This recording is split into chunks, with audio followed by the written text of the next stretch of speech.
Nivadika rivo-doza androany maraina, ilay andro ratsy nananontany tao amin'ny ranomasimbe indianina ary nampitondraina ny anarana hoe Emnati. Mikisaka miankandrefa nandiany ary mihazo ny nosy mascareine. Somary ny amafy ny rivotra entiny izay mahatratra hatramin'ny 520 kilometatra isan'ora ary arahina tafiotra 210 kilometatra isan'ora raha nivina ny mpamantatra ny toetr'andro. Ny Météo France Réunion dia naminavina fa mety hivadika ho rivo-doza mahery vaika i Emnati. Ahina sady arak'izany ny sy ny fikorontanana eny an-dranomasina ho an'ny morontsiraka atsinanana iny. Na izany aza tsy mbola hisy fiantraikany amin'ny toetr'andro eto Madagasikara hatramin'ny farany herinandro izany. Ho an'ny rampitso-zoma ohatra, ho an'ny maraina dia hanorana ny andro ho any atsinanana, andrahoana ny ilany atsinanan'ny afovoantany sy ny afovoan'ny andrefan'ny nosy, ary balika kosa ny masoandro any amin'ny faritra sisa.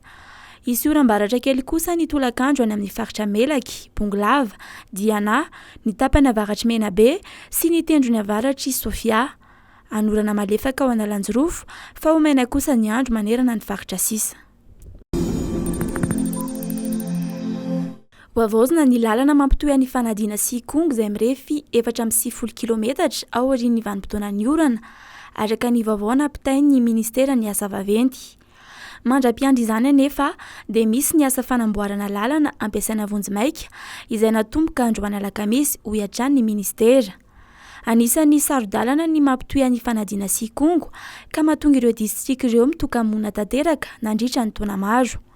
Lara-pamehana ho an'ny manam-pahefana arak'izany io asa io, hoy ny minisitry ny Asa Vaventy Jerry Adjefindrazana.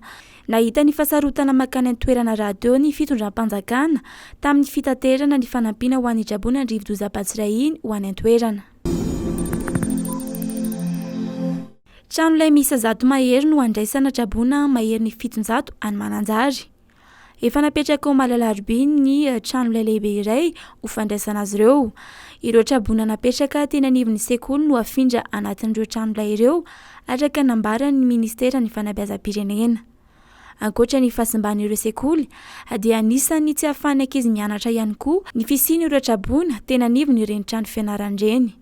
Miisa 420 ireo efitrano fianarana nandraisana Jabona tao aorian'ny fandalovan'ny rivo-doza Batsiray.